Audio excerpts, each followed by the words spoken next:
Sosial şəbəkələrdə günlük 35, həftəlik 203, aylıq isə 783 manata hazır dietik qidalar satılır.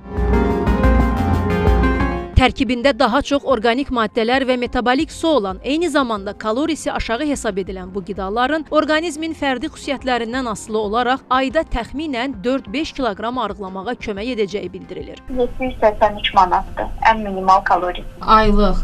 Bəs həftəlik mümkündür götürmək? Mümkündür, bəli, ən minimal 203 manatdır. Tərkibində nələr var onların? Səhər yeməyi, nahar, axşam yeməyi, içki, metabolik su. Heç bir ximikat, heç bir qatqı yoxdur. Adi sağlam qidalanmadır. Tərəvəzlərdir, zülaldır, karbohidratlardır. Yəni hər kəs fərqlidir. Elə adam var 2-3 kilo atır, elə adam var 4-5 kilo atır. Paytaxt sakinləri isə bu cür qidaların istehlakına fərqli yanaşırlar. Sosial şəbəkələrdə hazır dietik satılan qidaları görmüsünüzmü?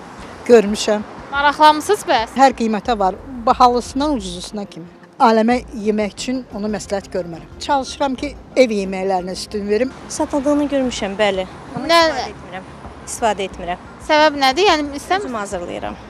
Niyə məsəl üçün onları hazırlatmazsınız? Bahadımı? Yəni onları hazır özünüz alsaz daha mı sərf eləyir? Təbii ki, daha da sərf eləyir, həm də ki, daha orqanik olur. Menyularına gözdən keçirmişəm.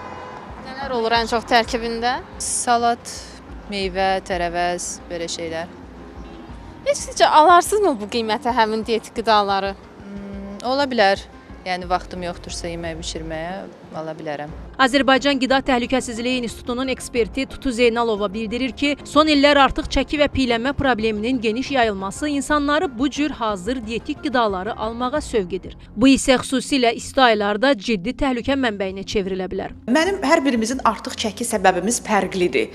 Mənə yemək göndərən şirkət bilirmi mən niyə kökəlirəm? Hansı qidalar mənə uyğundur, hansı qidalar mənə uyğun deyil? Mənim yanaşı gedən xəstəliklərim hansıdır? Mənə olarmı məsələn gündə 3 dəfə qidalanmaq və yaxud bəlkə 5 dəfə qidalanmaq mənim üçün çoxdur. Yəni bütün bunlar nəzərə alınmır. İstər-istəməz kör-körənə olur. İkinci bir məsələ, bu yeməkləri necə gəlir mənə çatır.